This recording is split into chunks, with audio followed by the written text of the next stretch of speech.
যে লঙ্কায় যায় সেই রাবণ হয়।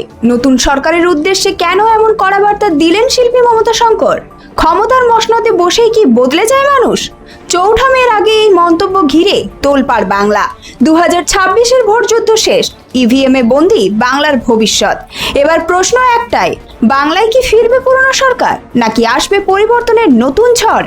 আর ঠিক এই উত্তাল রাজনৈতিক আবহে বিস্ফোরক বার্তা দিলেন কিংবদন্তি অভিনেত্রী ও নৃত্যশিল্পী মমতা শঙ্কর।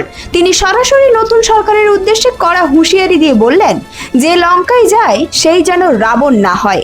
অর্থাৎ ক্ষমতায় এসে যেন কেউ জনসেবার কথা ভুলে না যায়, ক্ষমতার অহংকারে যেন অন্ধ না হয়ে পড়ে।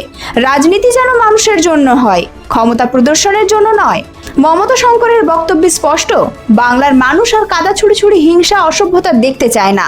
তিনি চান এমন এক নতুন বাংলা যেখানে সমাজ হবে ভদ্র, ভাষা হবে সংযত, আর নেতারা নিজেদের প্রমাণ করবেন কাজের মাধ্যমে, কথার মাধ্যমে নয়।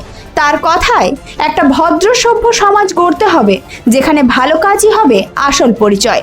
শুধু বাংলা নয়, তিনি স্বপ্ন দেখছেন এমন এক বাংলার যে আবার গোটা দেশকে পথ দেখাবে।